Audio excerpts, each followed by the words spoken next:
Saudara-saudariku, alhamdulillah bersyukur pada Allah Subhanahu wa taala kita masih diberikan kesempatan untuk menjalani aktivitas kehidupan kita sesuai dengan ajal batas waktu kehidupan yang telah Allah tetapkan. Semoga itu semua menjadikan kita senantiasa bersemangat untuk mencari bekal terbaik sebelum kembali kepada Allah Subhanahu wa taala. Pun demikian kita bermohon pada Allah semoga hamba-hamba Allah yang berkehidupan sampai dengan detik ini namun belum beriman dapat menguatkan jiwanya dan dimantapkan lisannya oleh Allah Subhanahu wa taala untuk bersyahadat sebelum wafat dan kembali kepada Allah. Demikian pula semoga para pelaku maksiat dan dimungkinkan kita berada di antaranya diberikan sentuhan dalam jiwanya oleh Allah untuk mau bertobat, menjalani sisa kehidupan dengan lebih baik, hayatan thayyibah, dan juga mengakhiri kehidupan dengan husnul khatimah. Untuk itu, mari kita berikhtiar demi mewujudkan segala nilai-nilai kebaikan yang kita harapkan, rahmat Allah yang kita dambakan, dan dengan itu semoga kita mendapatkan ridha Allah seperti yang dijanjikan. Mari kita memulai dengan mendalami tuntunan syariat dalam agama Islam dan menguatkannya dengan pengetahuan, serta pondasi pengetahuan terbaik dalam bab ilmu di keislaman adalah bab akidah. Alhamdulillah kita telah pelajari sampai kurang lebih 25 episode sampai dengan hari ini terkait dengan bab akidah ini, baik di muqaddimah aspek pembukaan sampai dengan bab terakhir penutup kemarin, hal yang terkait dengan malaikat dan ragam-ragam tugas serta karakternya. Di simpul yang kedua dari 6 simpul keimanan yang mengikat kekuatan iman di dalam jiwa dikenal dengan akidah, ataupun pondasi-pondasi iman yang dapat melahirkan kekuatan dalam beramal saleh. Pondasi pokok dimaksudkan disebut dengan rukun, maka kita kenal dengan rukun iman. Pada hari ini kita akan membahas tentang kontra malaikat, yaitu makhluk Allah Subhanahu wa taala yang dengan kesombongannya mengajukan satu permohonan kepada Allah untuk membuktikan kesombongan dia dengan menggoda Adam alaihissalam dan keturunannya, yang dengan itu dia ingin membuktikan kehebatannya, kesombongannya di hadapan Allah Subhanahu wa taala. Dan di antara pokok yang dia ajukan adalah bagaimana memberikan satu provokasi kepada manusia yang dengan provokasi itu dia pun mencoba untuk menghambat tugas-tugas malaikat. Maka tersirat di dalam Al-Quran, malaikat pun diberikan satu lawan, satu kontra, satu paradoks dengan satu sosok makhluk yang disebutkan oleh Al-Quran sebagai musuh berbahaya bagi kita semua. Siapakah musuh dimaksud? Seperti apa jalan kehidupannya? Dari mana asal usulnya? Seperti apa tugasnya sehingga menghambat pula atau menjadi tantangan bagi tugas pokok malaikat dan diberikan ikhtiar kepada kita untuk menentukan pilihan. Itu yang akan coba kita uraikan di kesempatan kali ini dengan izin Allah Subhanahu wa taala. Karena itu mari kita ikhlaskan niat kita karena Allah untuk beribadah, dan dengan itu semoga Allah memudahkan pembahasan yang akan kita kaji, membimbing kita untuk benar memahami dan mampu mengamalkan dengan baik dari apa yang telah kita pahami itu. Bismillahirrahmanirrahim. Pertemuan hari ini kita akan membahas tentang pembahasan kontra tugas malaikat yang kita istilahkan dengan fikih setan atau mengenal setan, ya. Itu sudah kita tahu bersama namanya, tapi kita urutkan dulu konteks pembahasannya. Baiklah, saat ini kita akan coba memberikan akar pemahaman dulu, ya. Jadi kalau dari akarnya mengerti, nanti sudut pemahamannya bisa lebih luas. Kalau sudut pemahamannya luas, ruangnya lebih terbuka, memahaminya lebih baik, dan kita lebih mengerti untuk bisa menilai dan memaksimalkan amalan kita sesuai dengan pemahaman yang telah kita kaji bersama. Saya akan memulai dahulu dengan urutan seperti ini. Quran surah ke-15 ayat 28 ya, sampai 30 ya. Satu. Kemudian dari sini kita akan masuki Quran surah 91 ayat 7 sampai 10. Kemudian kita akan supportkan di sini Quran surah 114. Ini surah paling favorit di muka bumi. Surah An-Nas, ya. Kemudian di ayat yang kelima, kita ambil ayat 5. Sudah? Baru di sini kita akan hadirkan Quran. Ini lihat urutannya, ya. Surah keempat, An-Nisa ayat 118. Perhatikan urutannya. 1, ya kan? 2, 3, 4. Sudah? Baik ya. 1, 2, 3, 4. Baik, nanti dari sini baru kita urutkan ke pembahasan inti mengenal kontra dari tugas malaikat, siapa makhluknya, seperti apa jalannya, dan sebagainya. Baik, secara cepat kita mulai dari sini. Quran surah ke-15, Al-Hijr. Baik, ayat 28 sampai 30 Allah berfirman, "Wa idh qala rabbuka lil malaikati inni khaliqum basyara min salsalim min hama'im masnun." Baik, dan pahamilah, ingatlah, pelajarilah ketika Rabbu Muhammad SAW berfirman menyampaikan kepada para malaikat dan makhluk sekitaran yang ada di dekatnya. Perhatikan kalimatnya, sungguh aku akan mencipta makhluk baru, ya, bernama Bashar. Bashar, manusia, yang bukan malaikat, yang sudah ada tentunya, karena itu disampaikan kepada malaikat, dan juga bukan kalangan jin, karena jin juga sudah tercipta sebelum makhluk baru ini dicipta. Di ayat 27-nya, Al-Hijr ayat 27, disebutkan tentang jin. Wal janna khalaqnahu min qablu min naris samum. Ingat ini baik-baik karena ini akan terbawa terus. Wal janna khalaqnahu min qablu min naris samum. Dan para jin, kata Allah, sudah diciptakan duluan. Kami ciptakan lebih dahulu sebelum penciptaan manusia itu, ya, min naris samum, dari bahan bakarnya api yang bergolak, api yang menyambar-nyambar. Jadi saat informasi ini disampaikan, ya, penciptaan manusia pertama disebut dengan Bashar untuk menunjukkan materi penciptaannya, penampilannya yang berbeda dengan malaikat, dengan jin, bahkan juga nanti dengan makhluk-makhluk yang lainnya. Bashar itu nanti menunjukkan tampilan fisik kulit yang lembut, yang halus, tapi juga menunjuk secara bersamaan pada potensi keadaan jiwa, karakter yang memadukan dua hal, yaitu takwa dan juga sifat nafsu atau bawaan dari fujurnya, seperti yang pernah disinggung pada kesempatan sebelumnya. Nah, sebelum diciptakan ini disebutkan 35 kali dalam Al-Quran, sudah ada malaikat, ciptakan dari cahaya, dari nur, ya, hadis riwayat Muslim, nomor hadis 2996, pernah saya sampaikan, Anda ada di catatannya. Kemudian juga sudah ada jin, ya kan? Di situ dijamakkan jan. Saya tuliskan begini saja untuk memudahkan terjemahannya, kan? Jadi malaikat sudah ada, karena itu disampaikan firman-Nya, ya, diinformasikan pada Nabi Muhammad SAW. Nah, firman ini kata Allah diviralkan, disampaikan, diinformasikan sebelum penciptaan makhluk pertama, Bashar ini dari kalangan manusia, yaitu Adam alaihissalam. Malaikat diinfokan dan jin juga disampaikan, ya. Jadi ada sebagian kalangan jin nanti yang berada juga di lingkup pada saat itu, ya, yang khusus sifatnya. Nanti kita akan masuk ke sana. Nah, kemudian fa idza sawaituhu wa nafakhtu fihi min ruhi faqa'u lahu sajidin. Di sini, jika Allah telah sempurnakan penciptaan bagian fisiknya dalam proses penciptaannya, ya, proses penciptaan ini, baik ya. Pertama, terkait aspek fisikal, ini sudah saya terangkan di awal jumpa kita di bab tentang muqaddimah, saat saya membahas tentang esensi beragama, kemudian kita uraikan pembahasan tentang anatomi manusia. Manusia tercipta dengan anatomi seperti apa, bagian-bagiannya bagaimana. Mohon kepada yang baru bergabung, baik di YouTube ataupun yang baru tersambung menjadi keluarga besar Mira, Ma'had Islam Rafia Akhyar, Anda bisa cek kembali taklim yang kami sampaikan, pembahasan tentang ini di YouTube Mira, ya. Jadi Anda masuk ke Mira Institute, Anda subscribe, Anda lihat di bawahnya untuk diingatkan, subscribe untuk diingatkan, kan? Kemudian Anda lihat pembahasan yang awal, kami urutkan betul episode 1, 2, 3, 4. Cari pembahasan tentang muqaddimah, tentang esensi beragama, anatomi manusia. Itu akan Anda dapatkan ini, supaya tidak mengulang terlampau jauh, kan? Kemudian ini berproses, ya. Lalu dalam proses itu ditiupkan roh, wa nafakhtu fihi min ruhi. Rohnya ditiupkan. Baik, jadi secara fisikal demikian pula anak cucu Adam, kan?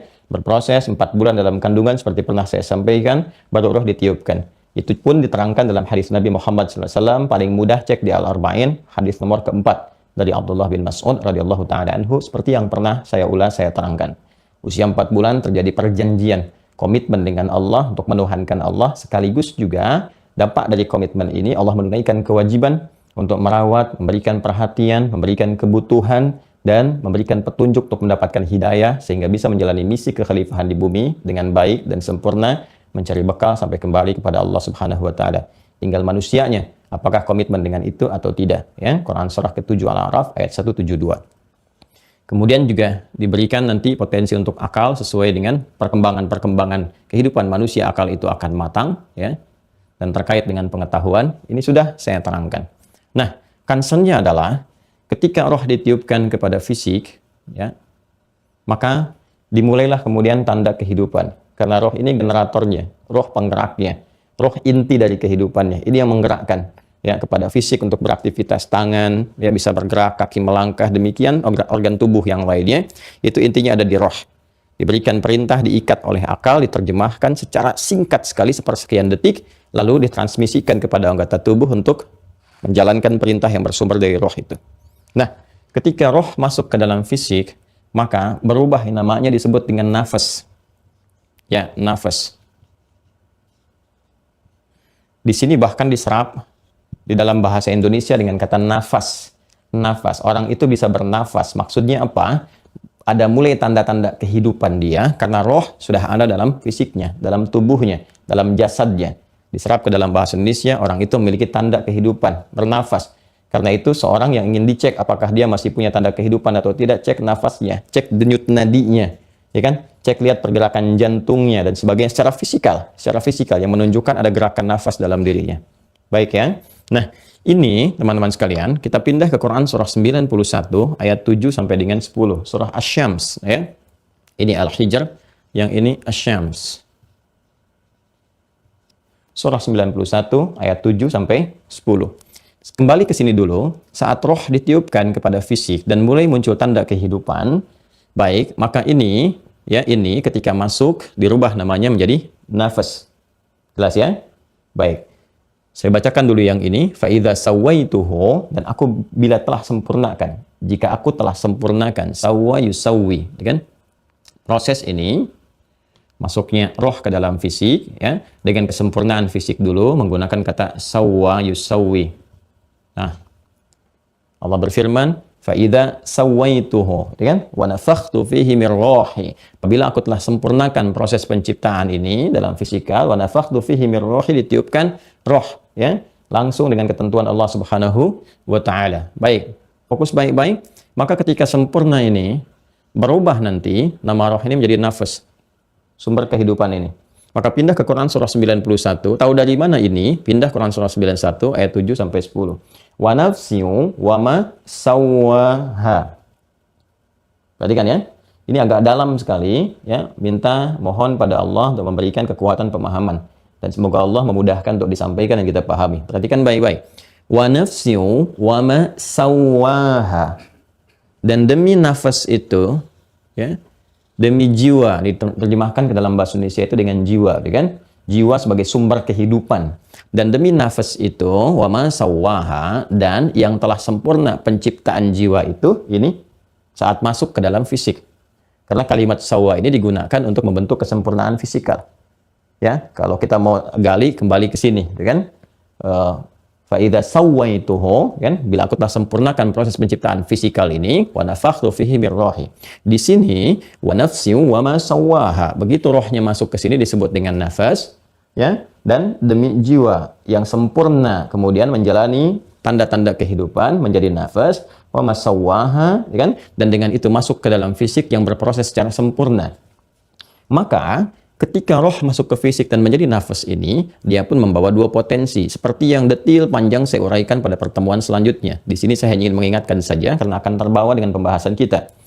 Fa'alhamaha, maka di dalam nafas ini diilhamkan dua potensi yang nanti saling bersinergi. Kan? Satu menjadi katalis, yang satu disupport untuk dinaikkan, mensupport nilai-nilai dan cahaya kebaikan.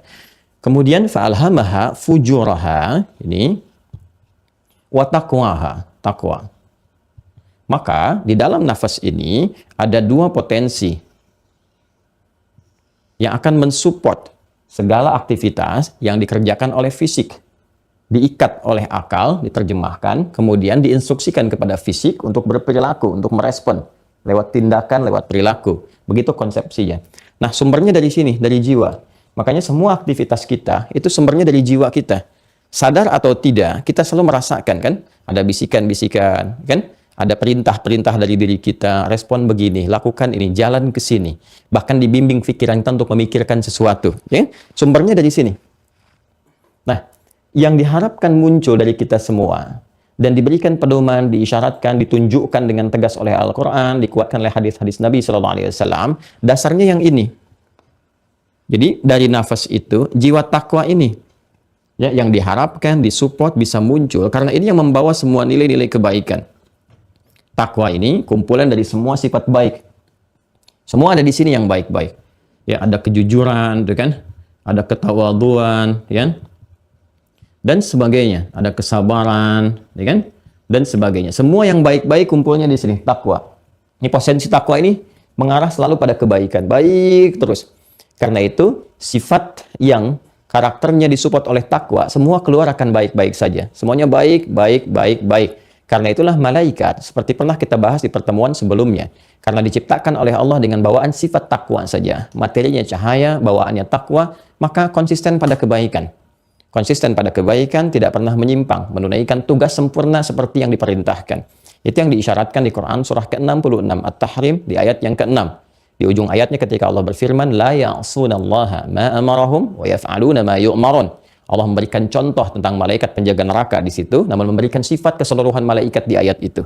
Allah sampaikan, para malaikat semuanya, baik para penjaga di neraka, kemudian penjaga juga di surga, tugas-tugas yang lain dari Jibril dan sebagainya, la ya'sunallah. Mereka punya potensi taat saja, tidak ada potensi berbuat maksiat kepada Allah, tidak menyimpang. Wa yaf'aluna ma yu'marun, dan mengerjakan tugas sesuai tupoksinya. Kalau itu diperintahkan, itu saja yang dilakukan. Jadi, takwa itu kecenderungannya mensupport kepada semua nilai-nilai kebaikan. Ini poinnya. Ya, dan di sini kemarin kita bahas tentang peran malaikat. Ya, peran malaikat. Peran malaikat. Baik. Malaikat memiliki peran, ya, di antaranya apa? Ditugaskan oleh Allah Subhanahu wa taala, di antara sekian malaikat ada yang ditugaskan oleh Allah Subhanahu wa taala untuk menjaga manusia. Menjaga, saking rahmannya Allah Subhanahu wa taala. Allah sangat rahman, sangat berkasih sayang yang sangat dalam, tak terukur kedalamannya. Mudah bagi Allah membiarkan manusia berikhtiar sendiri untuk memunculkan takwanya. Ya, tapi Allah Subhanahu wa taala memberikan satu petunjuk, satu dorongan kasih yang dalam, diberikan hidayah, gitu kan? Apa di antaranya? Ada yang lewat dengan malaikat yang ditugaskan, yang disebut dengan malaikat hafidhin, ya, hafidhin. Di Quran surah ke-82 Al-Infitar, masih ingat? Quran surah ke-82 Al-Infitar. Di ayat 10 sampai dengan 11. Ada? 10 sampai 11. Ini dua fungsi utamanya. Ada? Ya, 10-nya disebut dengan hafidhin, 11 yang disebut dengan kiraman katibin. Ada ayatnya ya? Baik. Ada dua fungsi ini malaikat yang telah kita bahas tentunya. Namanya nanti disebutkan dengan Raqib dan Atid seperti kita ketahui, kan? Ini nama sifat sebetulnya, Raqib plus Atid, ya. Tapi sering dijadikan sebagai nama. Sifat kalau disebutkan menjadi nama menunjukkan kesan kuat pemahaman kepada sifatnya, ya kan?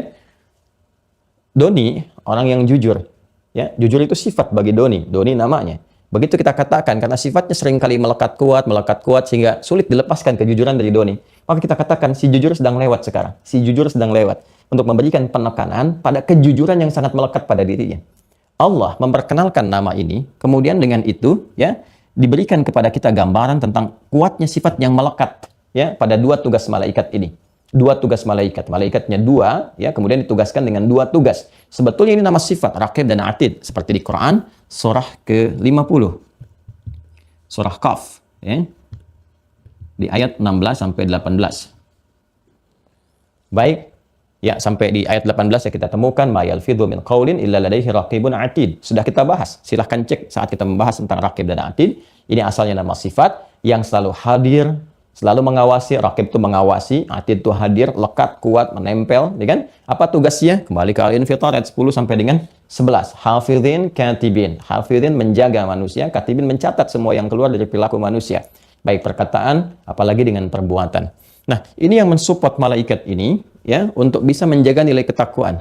Karena itu sering kita dengar, teman-teman sekalian, bisikan-bisikan kebaikan, ya, sampai Nabi mengatakan istafti qalbak, dengar suara hatimu, minta fatwa kepada jiwamu. Yang dimaksudkan di situ adalah dengarkan yang baik-baiknya, bisikan-bisikan kebaikan, ambil itu, ya kan? Nah, kemudian juga, ini yang paling penting, Allah juga support nanti jiwa takwa ini, selain dengan dorongan malaikat untuk menjaga, juga dengan ibadah, supaya takwanya muncul.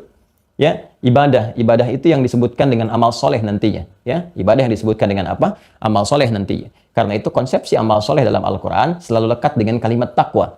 Saya pernah sampaikan, dengan banyak ayat dalam Al-Quran yang selalu menyandingkan takwa dengan amal soleh. Baik itu detilnya, ataupun juga turunan-turunannya. Dzalikal kitabu la raiba fihi hudal lil muttaqin. Siapa orang takwa muttaqin ini? Alladzina yu'minuna bil ghaib wa yuqimunas shalah. Ya, diminta kita salat, diminta kita berinfak, diminta kita puasa. Tujuannya apa? Untuk mensupport jiwa takwa ini supaya muncul, supaya kuat ke permukaan. Ya kan? Puasa, ya ayyuhalladzina amanu kutiba alaikumus shiyam kama kutiba alal ladzina min qablikum la'allakum tattaqun. Supaya takwanya naik. Haji, coba lihat ayat 197 di surah Al-Baqarah. Quran surah 2 ayat 197. Al-hajju ashhurum ma'lumat. Faman farada fihinna al-hajja fala rafata wala fusuqa wala jidala fil hajj. Wa ma taf'alu min khairin ya'lamuhu Allah wa tazawwadu fa inna khairaz zadi taqwa. Takwa. Ya. Jadi ini yang dimintakan naik support ke atas, dan disinilah kemudian cahaya iman ini muncul. Jadi iman itu sumbernya dari sini. Diucapkan lewat lisan, tembus ke dalam jiwa, ke nafas ke sini, sehingga bersemayam dalam jiwa takwa. Nah, jadi iman ini nanti yang mendorong nilai-nilai ketakwaan, disupport lewat amal soleh, kemudian lewat bisikan-bisikan malaikat, supaya menjadi cahaya, membimbing. Karena itu ketika kita ibadah, ya, meningkatkan sholat kita kepada Allah, puasa, dan sebagainya, itu nanti ada cahaya kekuatan baik, cahaya takwa kita, yang didorong oleh kekuatan iman, menjadi cahaya, nur. Itu yang dimaksudkan nuruhum yas'a baina aydihim wa bi aymanihim. Saat di akhirat tampak tuh cahaya-cahaya itu. Di dunianya berupa apa? Berupa cahaya kebaikan yang tampak lewat perilaku, majas sifatnya. Majas, kata kiasan. Cahaya itu membimbing bagaimana lisan bertutur, mata memandang, telinga mendengar, tangan kemudian bergerak, kaki melangkah, dan sebagainya. Dibimbing oleh cahaya iman. Ya, yang muncul dari jiwa takwa ini. Asalnya demikian. Karena itu kita diperintahkan ibadah untuk memunculkan cahaya ini supaya muncul ke permukaan. Kalau ini yang baik naik, yang buruk akan ditekan. Kan kehidupan seperti itu. Quran surah ke-51 Adz-Dzariyat ayat 49. Wa min kulli syai'in khalaqna zawjaini la'allakum tadhakkarun. Dan segala hal, kata Allah, kami ciptakan dengan keagungan kami itu, ya, kata Allah apa? Berpasangan, supaya kalian sadar hanya Allah yang tunggal Maha Esa yang tidak punya pasangan. Termasuk sikap pun dan sifat pun, bahkan makhluk, itu diciptakan berpasangan. Baik lawannya buruk, gitu kan? Semua laki-laki lawan perempuan, jantan betina untuk binatang, putik benang sari untuk tumbuhan. Ya, baik lawannya buruk, dan biasanya kalau satu dominan, yang lain akan turun. Jadi kalau baiknya itu naik, maka jeleknya akan turun. Kalau solehnya naik, salahnya itu tidak akan muncul. Karena itu orang yang punya kebiasaan bertutur yang baik, itu tidak punya kekuatan untuk memunculkan tutur yang buruk. Karena nggak ada gitu, tertekan ke bawah. Ini yang muncul terus naik. Naik, naik, naik. Ini yang diharapkan muncul. Ini yang diharapkan naik. Nah, yang ketiga, yang tidak kalah penting juga, Allah supportkan ini ya dengan satu katalis. Kalau tadi kan dengan bisikan malaikat, kemudian dengan amal soleh supaya naik kan, diantaranya sholat kan. Sholat, tadi saya tuntaskan terlebih dahulu ketika Allah perintahkan untuk memunculkan kebaikan. Sehingga yang jeleknya turun. Kembali ke Quran surah ke-29, Al-Ankabut, untuk mengingatkan ayat ke-45. Ketika Anda ditanya, apa sih fungsinya sholat? Kenapa mesti sholat? Allah jawab, Utlu ma uhiya ilaika minal kitab. Hei, coba baca dulu. Ya, pahami apa yang kami telah terangkan, kata Allah. Di dalam Alkitab, dalam Al-Quran. Baca. Ya, setelah itu apa? Wa aqimis sholat. Kalau sudah paham, mengerti itu semua, tunaikan sholat. Ternyata di antara informasi pedoman yang disampaikan oleh Allah kepada Rasulullah, dan diteruskan kepada kita, Inna sholata tanha 'anil fahsya wal munkar. Sungguh kalau sholat benar ditunaikan. Karena itu ada alif lamnya di situ. Inna sholat. Allah tidak mengatakan inna sholat. Ya, nakirah umum bebas, tapi innas shalah ada alif lamnya. Sehingga di situ alif lam akan mengikat kita dengan hukum ketentuan. Jadi salat itu bukan seenaknya kita tunaikan, bukan bebas, ada hukum ketentuannya. Kalau benar ditunaikan seperti itu, tanha 'anil fahsya'i wal munkar, akan terbebas dari dua sumber keburukan. Imma fahsya, keburukan yang bersumber dari syahwat, memunculkan nanti reaksi ya ke dalam diri kita, nanti baru muncul aksi dari situ. Apa diantaranya? Pornografi, porno aksi, kata-kata kotor, jorok dan sebagainya, itu fahsya. Mungkar, segala yang diingkari oleh hati kita, mencuri, merampok dan sebagainya, dengan menipu, korupsi, bikin hoax, itu mungkar.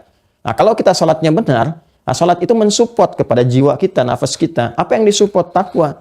Karena itu sholat dikaitkan dengan takwa. Begitu ini naik, ada cahaya iman membimbing. Karena itu kalau orang sholatnya benar, terjadi perubahan perilaku. Ya, itulah kesan yang tampak ketika Nabi mengarahkan kita mendidik dengan sholat dulu pada anak-anak usia dini. Ya, 7 tahun, terus 10 tahun dengan tegas. Kenapa? Karena kalau dari kecil sholatnya benar, jadi anak baik. Pemuda baik, orang tua baik, suami-suami baik, istri-istri baik, sampai berkelanjutan, sampai kembali kepada Allah. Ini kuncinya. Karena itulah sholat diwajibkan dengan segala kondisi. Dan diberikan kemungkinan kepada semua hamba untuk mengerjakannya, sampai titik yang terakhir. Nanti bab syariat kita akan bahas dengan detail. Insya Allah. Ya. Nah, kemudian yang ketiga, selain tadi dengan bisikan malaikat, dengan support ibadah, adalah dengan katalis. Ya, apa katalisnya? Jiwa fujur. Jiwa fujur. Jadi, katalis dari takwa ini, katalis itu untuk mempercepat sesuatu ya. Jadi kalau kita berikan supaya sesuatu itu cepat muncul gitu ya. Nah, itu diantaranya lawannya. Maka di bahasa Arab itu ada peribahasa diantaranya mengatakan untuk mengetahui sesuatu, lihat lawannya. Ya, lihat lawannya. Ma'rifatus syai' bi ma'rifatid dhad. Ya, mengenal sesuatu dengan mengetahui lawannya. Bagaimana mengetahui yang baik itu? Oh, dengan melihat lawannya yang salah. Berarti dengan lawan yang salah itu kita mengetahui lawan baiknya. Contoh, kalau ingin mengetahui jujur, maka lawannya kan dusta. Bagaimana kita bisa mengetahui jujur kalau nggak ada dusta? Gitu kan? Justru kita mengenal kejujuran itu karena ada sifat dusta untuk menghindari semua itu. Jadi dusta diciptakan bukan ingin menjadikan manusia pendusta, bukan. Tapi ingin menjadi katalis dari sifat jujur supaya nampak ke permukaan. Demikian pula ketika ada tawadhu, rendah hati, di sini ada sombong. Ya kan? Sombong itu diciptakan untuk menjadi katalis supaya sifat tawadhu itu muncul. Bukan menjadikan makhluk itu menjadi orang yang sombong. Pun demikian sabar. Sabar diciptakan dengan supaya meningkatkan kualitas ketakwaan. Tapi dia butuh lawan. Butuh katalis untuk diketahui tingkat kesabaran. Maka diciptakan misalnya marah. Ya, ada amarah di situ, ada marah. Ya kan? Marah diciptakan bukan ingin menjadikan manusia pemarah. Tapi untuk mensupport ke sini. Menjadi katalis, mensupport, mempercepat. Ya. Kalau di buah itu kalau ingin disupport pakai karbit gitu ya, mangga di karbit cepat. Tapi kalau ini alami gitu kan, katalisnya alami, ya mempercepat langsung naik. Jadi marah itu diciptakan bukan ingin menjadikan manusia pemarah, tapi supaya sabarnya muncul. Ya kalau nggak ada marah, bagaimana kelihatan sabar? Kan saya sering gambarkan kepada Anda, nggak mungkin kan suami pulang dari kantor, nyampe ke rumah, nggak ada hujan, nggak ada petir, nggak ada angin, nggak ada macam-macam, nggak ada apa-apa pokoknya ya. Tes aja kalau nggak percaya. Pulang normal seperti biasa. Kemudian Anda sambut di rumah. Apakah Anda sebagai anak, sebagai ibu, atau sebagai istri misalnya kan? Sambut di rumah. Begitu datang pulang, Papa, yang sabar ya. Coba lihat bagaimana responnya. Ya. Silakan deh. Datang ke rumah misalnya, suami deh, ibu nanti tunggu di pintu, dandan yang baik, yang rapi. Suami datang, nggak ada masalah, nggak ada apapun tuh kan. Nggak ada hujan, nggak ada petir, nggak ada angin kencang, nggak ada macam. Begitu masuk pintu rumah, Assalamualaikum. Waalaikumsalam. Papa, yang sabar ya. Paling suami tanya, emang kenapa sih, Mas? Baru malah muncul masalah gitu kan. Enggak, mama cuma gini. Emang kenapa? Udah tuh, malah muncul masalah kan. Jadi marah ini diciptakan untuk support ke sini. Jadi asalnya itu begini. Asalnya dari sifat fujur untuk mensupport jadi katalis supaya ini yang naik. Karena itu di surah Asy-Syams ini diajarkan kita, surah 91 ayat 7 sampai 10, secara cepatnya ya. Kalau detailnya sudah pernah saya uraikan dulu ya. Jadi secara cepatnya kalau hidup kita ingin damai, qad aflaha man zakkaha, ingin tenang, ingin damai, ingin nikmat, maka sepanjang kita menemukan ini, cepat cari lawannya yang ini. Ya. Misal ya, terjadi misalnya kemarahan terhadap sesuatu, ya. Taruhlah yang paling gampang di pasangan dalam hidup, saya kan ada yang marah, ya. Salah satu misalnya karena sifat tertentu, hikmah tertentu untuk meningkatkan kualitas kehidupan di rumah tangga, gitu kan. Kemudian ketika melihat misalnya suami marah, berarti istri harus membaca, oh lawan dari marah itu apa? Ini, sabar. Ya, maka ketika salah satunya bisa memaksimalkan ini, sabar itu kan artinya dia mencari solusi yang terbaik, bukan diam saja, tidak, tapi merespon sesuatu dengan cara yang lebih baik, lebih elok, bukan sama-sama mengukur dengan tingkat seperti itu, tidak, kan? Jadi begitu salah satu kemudian meningkatkan ini, oh berarti ini saya harus sabar. Begitu tingkatkan kualitas itu, ya salah satunya muncul, ini akan selesai, mempercepat penyelesaian. Dan dengan itulah ternyata ditingkatkan kualitas itu untuk menghadapi tantangan di depan yang lebih hebat lagi. Nanti hikmah turun. Oh ternyata pelajaran yang kemarin itu disiapkan oleh Allah untuk menghadapi tantangan yang lebih besar lagi di aspek kerumah tanggaan. Mungkin sebulan kemudian, 2 bulan kemudian, karena sudah belajar pada aspek yang ini, maka kuat menghadapi di masa yang akan datang. Ya, demikian kalau kita melihat misalnya ada kejadian orang berdusta, oh ini muncul supaya saya jujur. Dan dia pun dilatih lagi. Kadang-kadang tingkat tertinggi dipesantrenkan, ada yang di Sukamiskin, ada yang di Pondok Bambu, ada yang di macam-macam, supaya belajar bahwa yang dikerjakan ini untuk mensupport yang baik-baiknya. Ya, setelah baik, menyatu kembali dengan masyarakat supaya bisa menebarkan aura-aura kebaikannya. Ini konsepsi dasarnya seperti ini. Nah, apa concern pembahasan kita? Perhatikan baik-baik. Ini kan seperti pernah sering saya uraikan supportnya kepada kebaikan. Sedangkan ini lawannya. Lawan dari sini.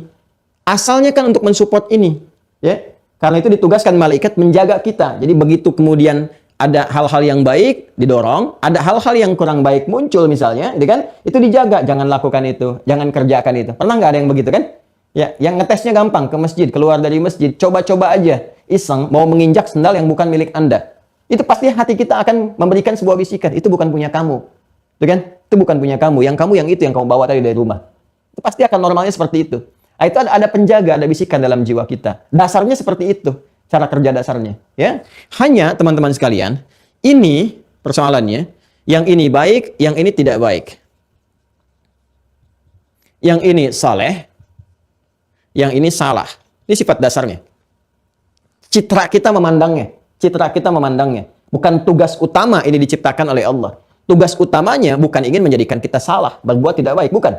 Ya, tapi untuk mensupport ke sini supaya ini jadi baik. Jadi fungsi dasarnya ketika Allah ciptakan fungsinya baik. Ya, cuman citra kita memandang ini sebagai perbuatan yang salah, ya kan? Kenapa menjadi salah? Karena nanti ada satu makhluk yang mengajukan permintaan kepada Allah untuk bisa, nah ini dia memprovokasi, ya, mohon diberikan kewenangan kepada Allah, memprovokasi, menggunakan, memberikan bisikan-bisikan kepada yang ini, satu saja. Supaya dia berdiri sendiri. Yang dengan itulah kemudian citra salah ini menjadi muncul dan menguat, akhirnya alih-alih manusia menjadi soleh, dia terjebak menjadi manusia yang salah. Alih-alih baik, dia menjadi pribadi yang tidak baik.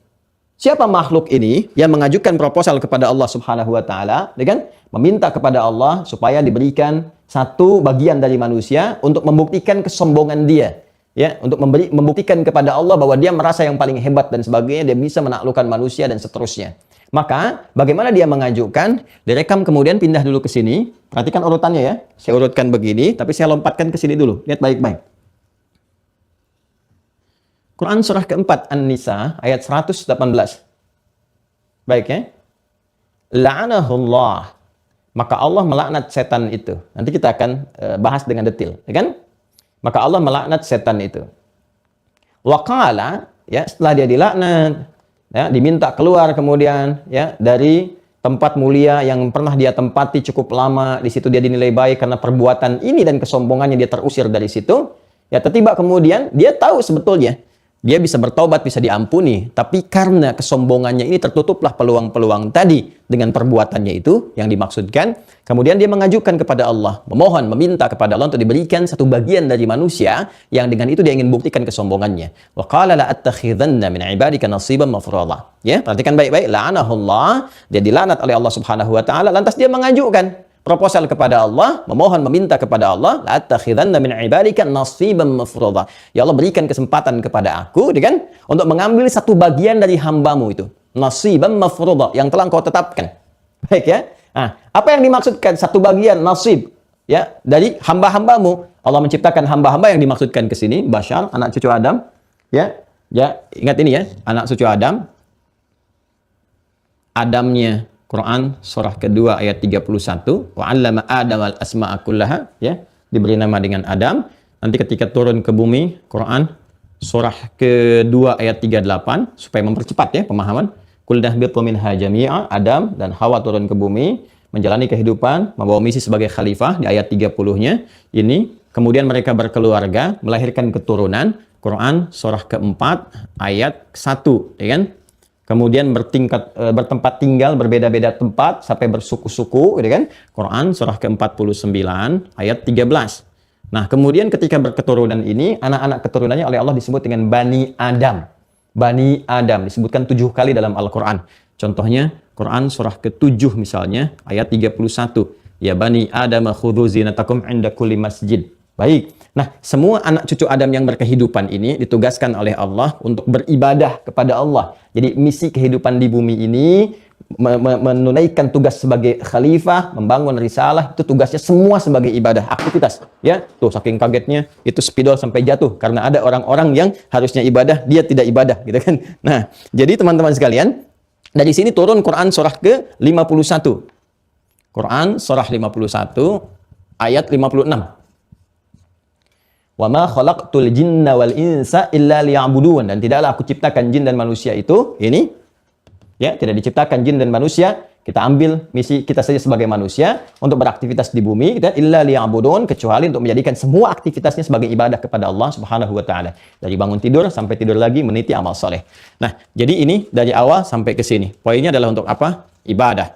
Nah, yang beribadah kepada Allah ini, teman-teman sekalian, disifati dirinya dengan nama abid namanya. Abid.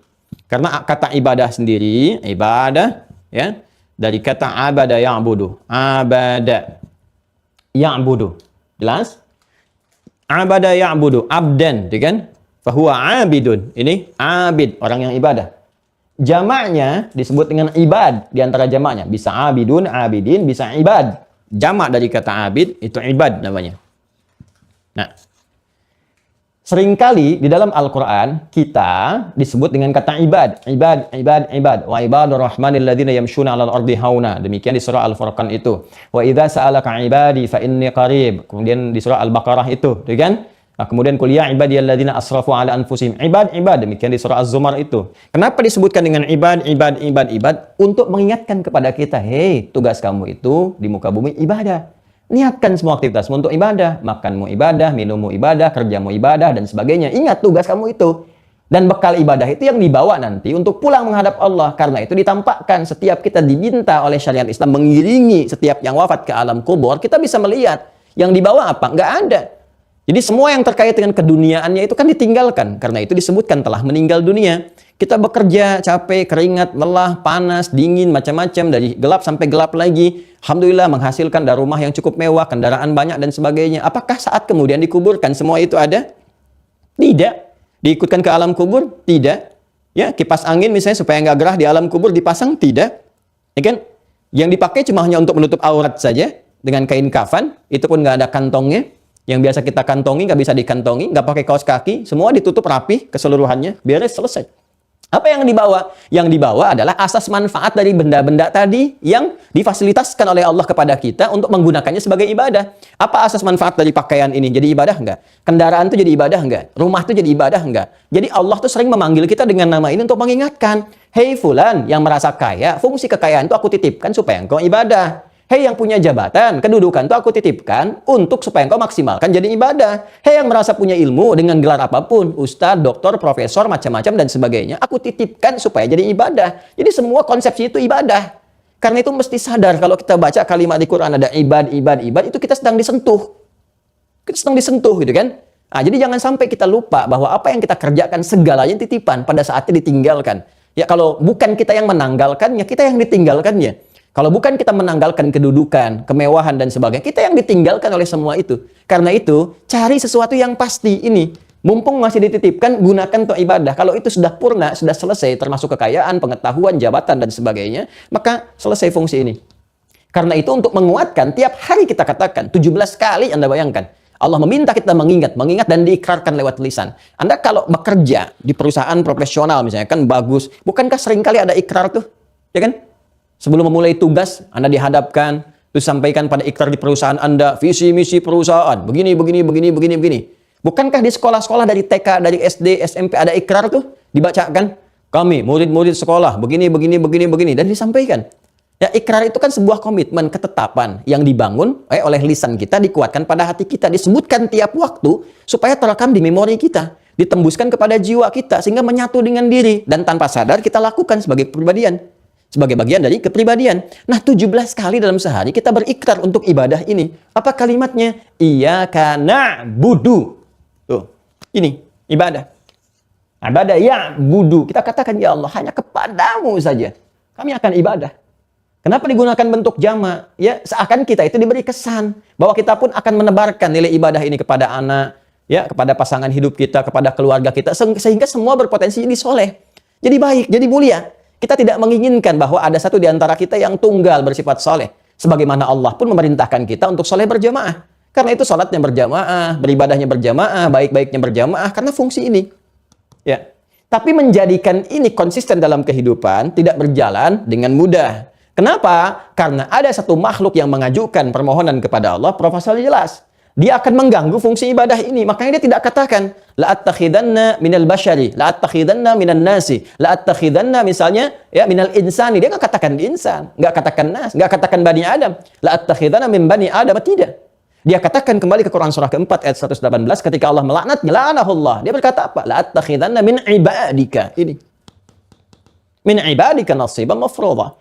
Saya akan mengambil ya Allah satu bagian. Saya ingin buktikan kehebatan saya dibandingkan dengan Adam ini. Saya lebih hebat. Karena itu saya nggak bisa hormat sama dia. Saya ingin tunjukkan ya Allah saya yang lebih agung.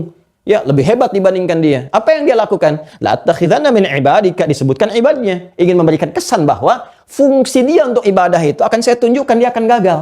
Ini kan fungsinya Quran surah 51 ayat 56. Saya akan ganggu supaya gagal. Kan? Saya akan cegah dia supaya nggak bisa maksimal ibadah. Sedangkan kalau kita kembali ke sini, ibadah yang kita tunaikan, supportnya kan dari sini. Jiwa takwa. Ya kan? Di sini kan ada iman. Karena itu dalam Al-Quran konsepsi takwa, iman, dan ibadah yang wujudnya berupa amal soleh. Yang seringkali saya bahas. Ya, itu selalu tersinergikan. Ini, 1, 2, 3. Silakan cek. Dzalikal kitabu la raiba fihi hudal lil muttaqin. Baru pembuka tuh di Al-Quran surah Al-Baqarah. Takwa. Siapa takwa itu? Alladzina yu'minuna bil ghaib. Ya. Bagaimana cara mendorong supaya iman naik, takwa menguat? Ini, wa yuqimunas shalah. Shalah ibadah. Wa mimma razaqnahum yunfiqun. Ibadah itu perbuatan yang dibenarkan oleh Allah, diridhoinya kemarin. Perbuatan yang diridhoi, perbuatan disebut dengan amal. Diridhoi oleh Allah disebut dengan saleh. Karena itu iman seringkali disandingkan dengan kata amal saleh. Quran surah 103, wal 'asr innal insana lafi khusr illa alladziina amanu wa 'amilus shalihat. Jadi sumber ibadah itu dari sini. Nah, setan mengatakan, saya akan mengambil satu bagian dari dua potensi jiwa manusia yang mengganggu misi ibadah itu. Nggak ada lain di jiwa manusia itu selain dua potensi. Kalau tidak takwa, itu fujur. Ya kan? Nah, sedangkan fujur ini, lawan dari sini, yang desain awalnya diciptakan oleh Allah untuk mensupport ini. Setan mengajukan, saya minta bagian yang ini ya Allah. Dia nggak mungkin minta bagian yang ini, karena di sini sudah ada apa? Malaikat ini, raqib dan atid, hafidhin, katibin. Maka dia minta yang ini. Sesuai bawaannya, sesuai karakternya. Ya. Maka disinilah teman-teman sekalian, ya, ketika Allah mensupport ya, kita supaya jadi hamba yang soleh, yang baik, ya, dan menugaskan malaikat untuk mensupport di sini, saat yang bersamaan setan mengajukan, saya minta yang ini ya Allah, untuk membuktikan kesombongan saya, untuk membuktikan kehebatan saya dan sebagainya, ya kan? Nah, maka ini yang menjadikan, nanti kita lihat kenapa hikmahnya diizinkan oleh Allah Subhanahu Wa Taala, dan bukan sekedar diizinkan, tapi Allah pun menjaga kita untuk tidak terjebak pada provokasi setan. Ya, kalau Allah mau sederhana, ya udah biarkan. Ya, terus manusia suruh memilih. Kan nanti Anda akan bertanya, kenapa ya Allah engkau tidak izinkan saja, jangan izinkan setan, karena itu manusia akan terbebas dari keburukan. Bukan begitu cara berpikirnya. Ya, bukan begitu. Nanti ada hikmah tertentu ketika Allah izinkan, saat bersamaan Allah berikan juga tameng bagi manusia. Dijelaskan, diuraikan. Baik, silahkan aja. Kalau engkau mampu. Nanti kita akan turunkan ayat-ayatnya. Kalau engkau mampu, ya. Nah, kalau engkau punya kekuatan, di saat yang demikian Allah pun jelaskan kepada hamba-hamba beriman. Nih, cara menjaga dari pengaruh setan. Begini caranya. Dibentangkan di Al-Quran. Kerjakan ini, kerjakan ini. Setan nggak akan pernah punya kekuatan. Paling-paling ngebisikin, kalau kamu nggak dengar, selesai. Jelas ya? Ya, pelan-pelan. Nanti kita urutkan supaya terukur bahasan kita. Ya, lihat sini. Jadi, ketika Allah izinkan sekaligus Allah ingin menunjukkan kemuliaan, ya, Adam dan anak cucunya sebagai petugas khalifah di bumi, ya, sebagai pembawa misi risalah yang memakmurkan bumi, Allah berikan benteng-benteng kekuatan ke sini. Makanya di surat Al-Hijr itu nanti, Al-Hijr kan benteng. Ya, benteng, sesuatu yang membentengi. Di antara hikmah disebut Al-Hijr, salah satunya terkait dengan ayat 40-nya. Nanti di situ ada konsepsi yang diberikan oleh Allah kepada kita, kalau kita betul-betul bisa mengerjakan amalan dan mendapatkan kualitas benteng yang kuat, setan nggak akan punya pengaruh. Ya, bahkan setan sendiri yang mengatakan, lihat kalimatnya, ini kalimat setan sendiri. Illa ibadaka minhumul mukhlasin. Ya Allah, aku akan goda. Kalau di Al-A'raf dipadukan dengan Al-Hijr, aku akan goda setiap hambamu ini dari depannya, belakangnya, kanan, kirimu, gitu kan? Ya, sampai engkau tidak akan mendapati sebagian besar mereka taat kepadamu, kecuali ya Allah, hamba-hambamu yang kau jamin itu, yang mengerjakan petunjuk itu, yang melihat bagaimana pedoman supaya bisa mengatasi godaan-godaan dariku. Ya, illa ibadaka minhumul mukhlasin, kecuali hamba-hamba ibad disebut lagi. Tapi punya sifat mukhlas. Nah, sifat ini nanti akan kita bahas kemudian. Bagaimana caranya? Ya, setan sendiri berikrar mengatakan kepada Allah, ini yang akan aku nggak bisa tembus. Ya, aku nggak bisa tembus. Jadi, dia tuh unik sekali ya, makhluk ini. Ya, merasa sombong, merasa hebat, satu sisi mengatakan demikian, sisi lain dia mengatakan, ya memang ada yang nggak bisa ditembus sih, tapi untuk membuktikan aja. Nah, itu ngeyelnya ada. Jadi kalau ada manusia-manusia ngeyel, itu manusia sedang kemasukan tuh. Kemasukan apa ya, kita lihat nanti ya. Nah, kembali ke sini ya, supaya nggak lompat-lompat terlalu jauh. Jadi singkatnya adalah dia memohon minta kepada Allah untuk memprovokasi ini sehingga ini tunggal, berdiri sendiri, muncul ke permukaan. Alih-alih mensupport ini sebagai fungsi asalnya, Dia belokkan supaya manusia mengikuti bisikannya ini, bisikan setan ini, makhluk ini. Saya tuliskan setan. Ya.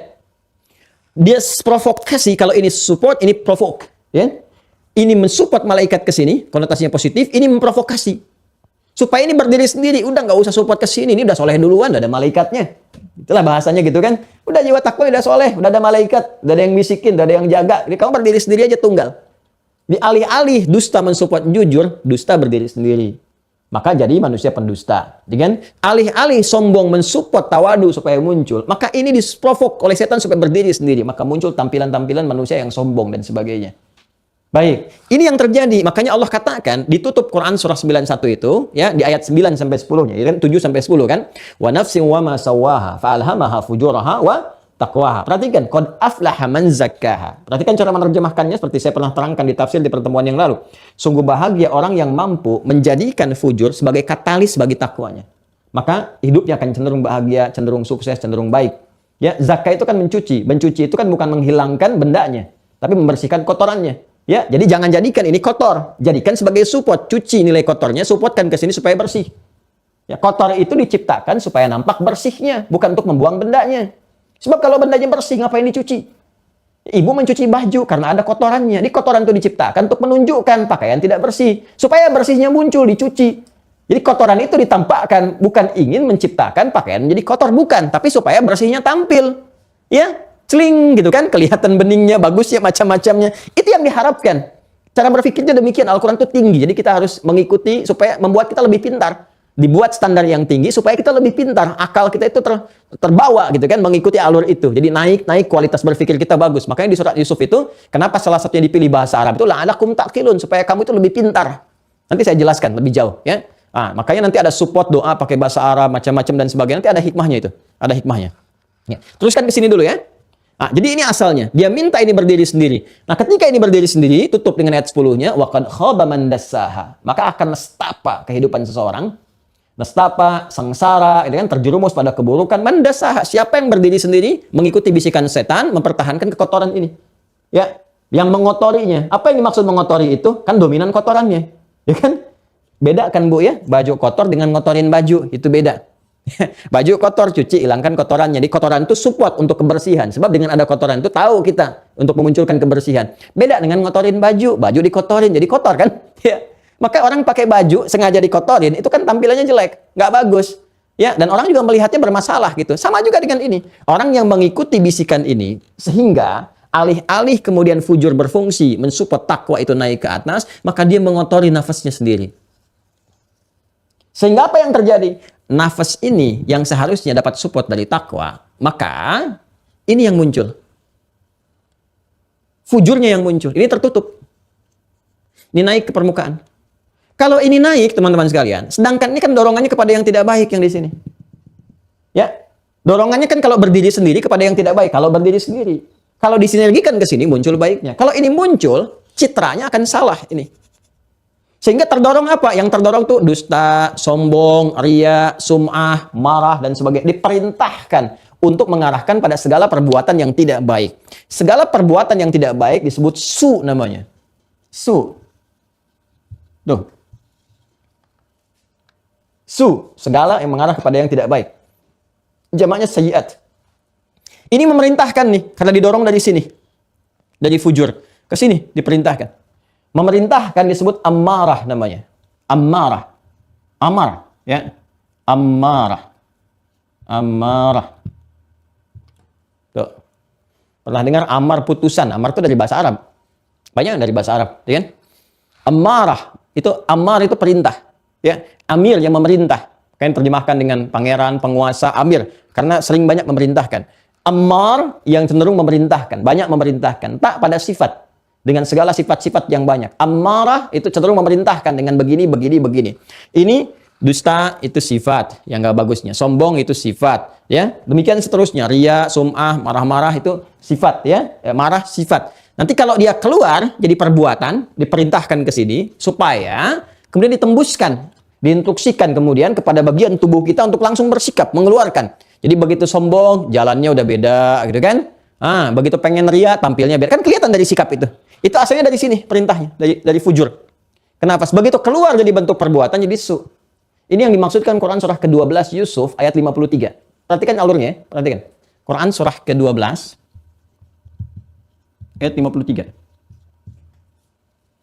Wa ma ubarni'u nafsi innan nafsa ini la ammaratum bisu illa ma rahima rabbi.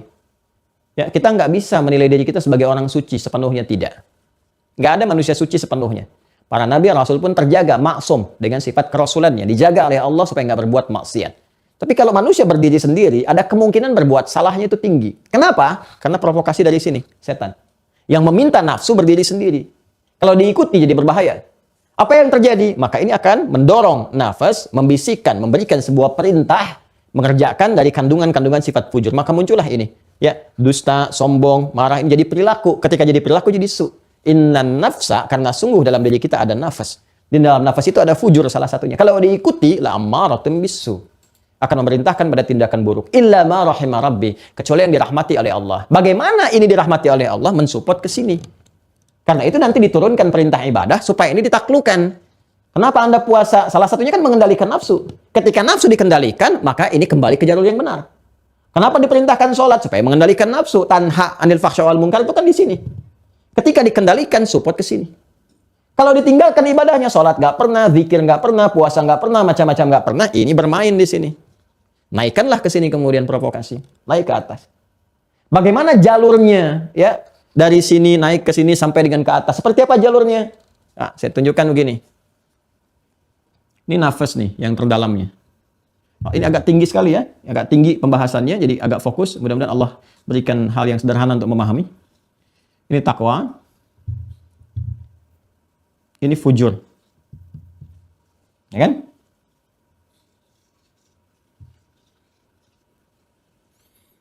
Ini yang harusnya disupport teman-teman sekalian. Nanti lewat malaikat. Amal saleh.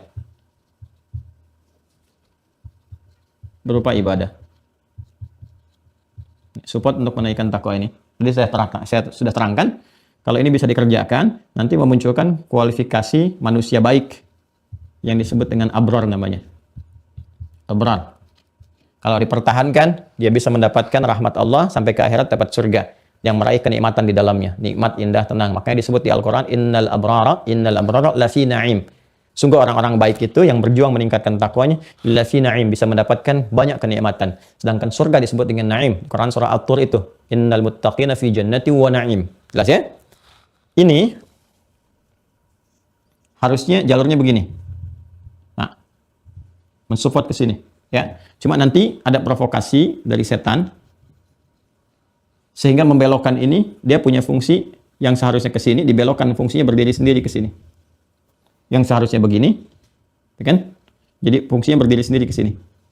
Ya, ini garisnya kan garis komandonya ke sini harusnya, diperintahkan ke sini. Cuma diprovokasi. Kenapa saya bikin titik-titik nanti saya jelaskan. Ya, begini. Kalau ini diikuti, dia berdiri sendiri. Ya, maka nanti disebutkan dampak akibatnya Quran surah ke-91 tadi ayat 10. Wa qad khaba man dassaha. Ya, siapapun yang mengikuti alur ini maka khaba. Ya, terhina dia, kemudian nestapa dia, ya, dan larut dalam keburukan-keburukan. Ini aflaha man zakkaha, ini wa qad khaba man dassaha. Ini yang berbahaya. Maka orang-orang yang mengikuti ini pun jangankan di akhirat, di dunia pun itu akan mendapatkan penilaian yang buruk. Ya, terhinakan. Kalau nggak percaya silakan. Punya kedudukan, sombong aja dengan kedudukan. Sombong. Orang nggak akan memberikan apresiasi. Punya harta, sombong silakan. Sombong aja. Pakai motor sombong, sepeda sombong, pakai mobil sombong aja. Orang nggak akan apresiasi. Maka hidupnya terhina. Maka di akhirat pun karena supportnya dari fujur, ya, orang yang disupport ya perbuatannya karena provokasi, diprovok ke fujur mensupport dengan negatif, ya. Ketika ini diikuti, maka disebut oleh Allah namanya dengan fujar. Kalau itu abrar, ini fujar. Dan kenestapaannya di akhirat ditempatkan di tempat yang paling pedih, yang paling menyiksa, yang paling menghinakan. Jadi dihina, direndahkan di dunia, lebih rendah lagi saat di akhirat. Disebut dengan jahim namanya. Ya, puncak dari jahim disebut dengan jahannam namanya. Ziyadatul mabda tadullu ala ziyadatil ma'na. Bertambah penekanan pada satu kata dengan satu huruf ataupun yang lainnya, maka bertambah nilainya lebih dalam lagi. Ya, ini jahim. Tempatnya jahim nanti. Maka kita mendapatkan informasi dari Al-Quran, wa innal fujjara lafi jahim. Sungguh orang-orang yang menjadikan fujur sebagai bagian dari support kehidupannya, karena diprovokasi setan diikuti, menjadi fujjar. orang yang mendapatkan dorongan dari sifat fujur sehingga berperilaku apa? Ini su. Tempatnya di mana? Jahim. Nah, ini konsepsinya ada di nafas nih. Jadi saya bikin kotak begini. Belum selesai nih. Ya. Jelas ya? Nah, sekarang nafas di kotak. Nafas ini ada di dalam tempat lagi. Begini tempatnya. Seperti ini. Karena ini selalu mendapatkan pengaruh dua sisi. Ini oleh malaikat, kerjakan baik. Jadi kalau ada sesuatu yang nggak baik, dicegah. Yang ini mendorong berdiri sendiri. Sehingga dalam diri kita itu selalu ada gejolak. Ya, terbolak-balik, kadang pengen begini, kadang pengen begini. Kalau nggak percaya silahkan. Anda kan diinfokan, ada taklim jam 5 subuh nih. Ya kan? Setelah sholat subuh jam 5 siap-siap. Apakah akan langsung bisa memulai? Standby di situ. Ya, stay tune di channelnya misalnya, di Hidayat Official. Belum tentu. Begitu Anda akan mulai, tiba-tiba apa yang terjadi? Tar dulu, paling iklan dulu. Ya, paling Fadil dulu yang muncul. Saat Fadil pengumuman, Ustadznya belum tentu mulai jam sekian. Tar, minum teh aja dulu gitu. Ya kan? Coba lihat. Padahal boleh jadi di pengumuman itu ada yang penting. Ada informasi yang mungkin harus kita dapatkan. Jangankan yang itu, urusan sholat aja begitu. Allahu Akbar, Allahu Akbar. Hati bisikin. Yuk, sudah adzan, siap-siap. Yang ini bilang, tar, baru adzan, belum qomat. Ya, begitu udah mau masuk qomat, Allahu Akbar, syahadu an la ilaha illallah. Qomat. Imamnya pasti yang kemarin tuh, bacaannya panjang. Ya, atau lebih bagus kamu bacaannya, lebih baik kamu berdiri sendiri aja. Tuh ini, gejolak itu. Ya, jadi ini memprovok, ini mensupport keadaan diri kita itu. Ya, harus pandai-pandai kita melihat karena terbolak-balik kadang naik. Sesuatu yang terbolak-balik nggak pernah stabil itu disebut dengan kolbu namanya. Dari kata koluba. Sifat keadaannya disebut kolbu. Ya, nih. Kolbu. Makanya tempat ini, nafas ini berada di kolbu. Kenapa tempatnya disebut dengan kolbu? Karena keadaannya selalu memberikan gejolak kita untuk mengambil mana yang paling benar. Dan di situ hidayah Allah menjadi penting. Makanya Allah menurunkan hidayah lewat Al-Quran, disampaikan Rasulullah, jelaskan hadis-hadis supaya memberikan stabilitas kepada kolbu. Supaya nggak terganggu gitu kan. Kita bisa ambil jalan yang benarnya. Sehingga kita bisa paham. Kalau kita kenal ini seperti apa, kita mudah untuk mengikutinya atau bahkan yang kita tahu untuk dihindari. Ini tempatnya, kolbu. Jadi dalam kolbu itu ada nafas. Dalam nafas ada ini. Jelas ya? Terus naikkan ke atas. Nah, kolbu, teman-teman sekalian, ini kan jadi pusat nih. Nafas, kolbu, ini pusat kehidupan. Pusat generator, penggerak keadaan diri kita. Untuk beraktivitas, berkehidupan, dan sebagainya. Ya, sesuatu pusat, ya, dalam segala sesuatu, referensi dari sesuatu, yang pusat asalnya, disebut masdar namanya. Masdar. Kalau kita ambil masdar pada titik yang paling dasarnya, titik pokoknya, disebut sodrun namanya. Ya, saudara yasduru sodran. Awas nih, ini agak dalam ya. Ya, hadzal amr sadirun min kita. Ini persoalan ini muncul dari sini, sumbernya dari sini. Kita nulis skripsi, nulis tesis, disertasi, di akhirnya kita tutup dengan masadir, jamaah dari masdar, sumber-sumber referensi. Puncak dari sumber referensi itu disebut dengan sodrun. Sodrun. Jelas? Jama' dari sodrun disebut dengan sudur. Jamaahnya. Setiap si A punya sodrun, si B punya sodrun, si C punya sodrun. Sumber kehidupan dalam dirinya. Ya, sumber dia dalam beraktivitas. Sumber dalam memberikan sebuah perintah, inspirasi. Ini tempatnya disebut dengan sodrun. Begini lagi nih. Jama' dari sodrun disebut dengan sudur. Ya. Bagus ya. Jama'nya disebut dengan apa? Sudur. Perhatikan tingkatannya nih. Kalau ini paling bawah 1, kan? 2, 3. Yuk. Perhatikan baik-baik. Nah, sekarang perhatikan. Di sini ada 2. 1, 2. Ini yang memberikan jalan kepada kita. Ini tugas untuk memberikan support. Ini memprovokasi. Sekarang bagaimana cara setan? Nah, kan kita udah kenal malaikat. Udah selesai kemarin kan? Ya, yang belum tuntas review. Cek lagi.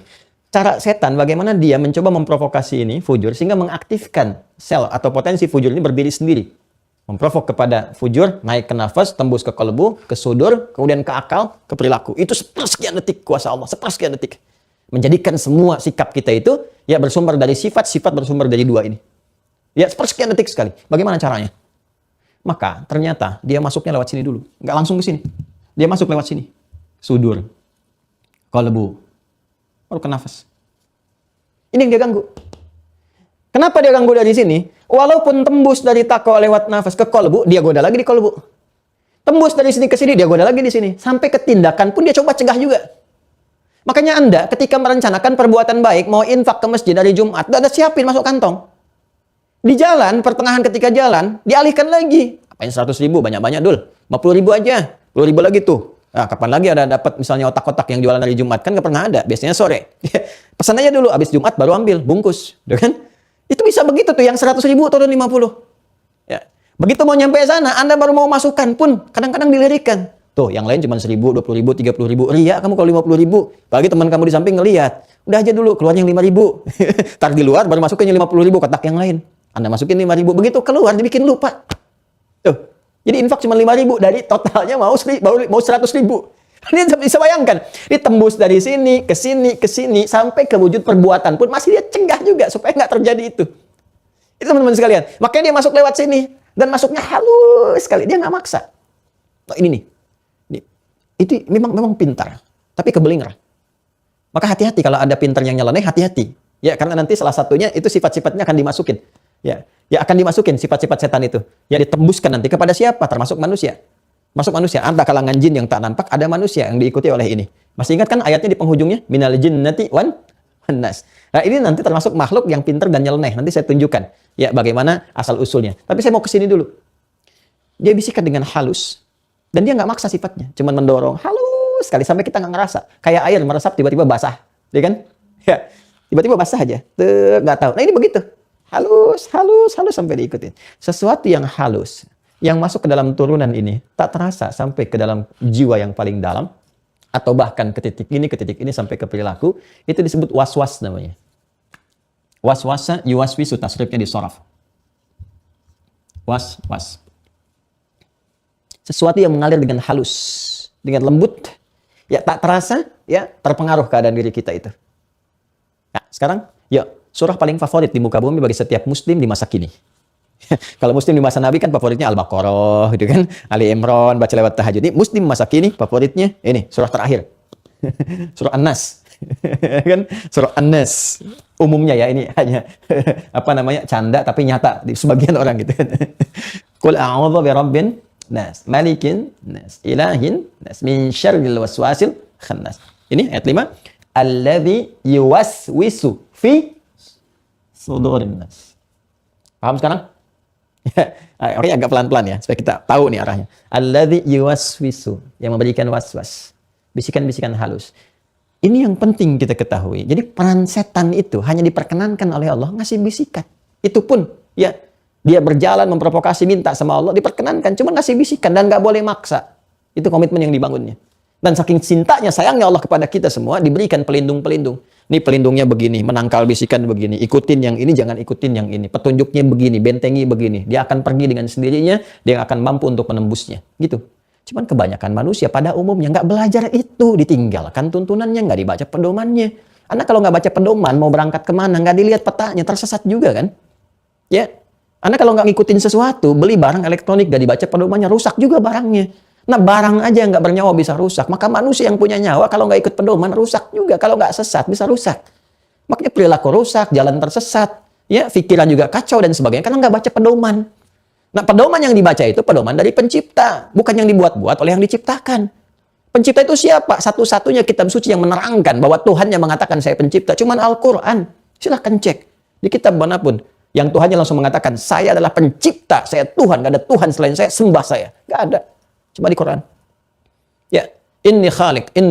Ya, di Quran surah 15 tadi kan, ayat 28, wa qala rabbuka lil malaikati inni khalik, saya khalik. Inni khalikum basyara. Dan saya Tuhan, sembah saya. Quran surah 20 ayat 14. Quran surah 20 Toha ayat 14, innani ana Allahu, saya ini Allah. La ilaha illa ana, gak ada Tuhan selain saya. Sayalah pencipta. Fa'budni, sembah saya. Cari dimanapun yang mengatakan saya Tuhan, gak ada Tuhan selain saya, sembah saya, kecuali di Al-Quran. Ya. Dan ketika itu Allah maha adilnya membuat ya kepada kita sebuah desain kehidupan, lalu berfirman. Dengan firmannya itu jadi pedoman kehidupan, diterangkan ini semua. Cari, silakan cari yang paling detil, menerangkan tentang aspek kehidupan kita sampai ke setan-setannya dibahas. Sampai ke perilakunya, sampai cara kemudian mengatasinya. Sampai filternya bagaimana, cara nembusnya seperti apa, ya cara kita kemudian ya memfilter ini bagaimana, tamengnya seperti apa, jelaskan tuntas. Cuma ini was-was. Jadi kalaupun dia berperan, hanya bisikan saja. Bisikan halus. dan sifatnya tidak memaksa. Ingat.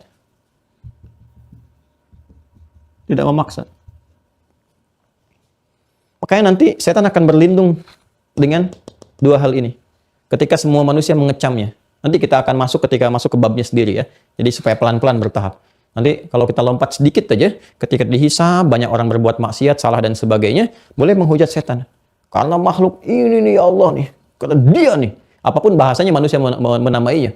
Ada bilang Lucifer, ada yang bilang macam-macam. Karena dia nih, si iblis ini nih. Iblis kamu nih gitu kan. Karena ini nih si Lucifer, macam-macam lah. Dikecam tuh. Terus dia bilang apa? Enak aja dia bilang, saya kan nggak maksa.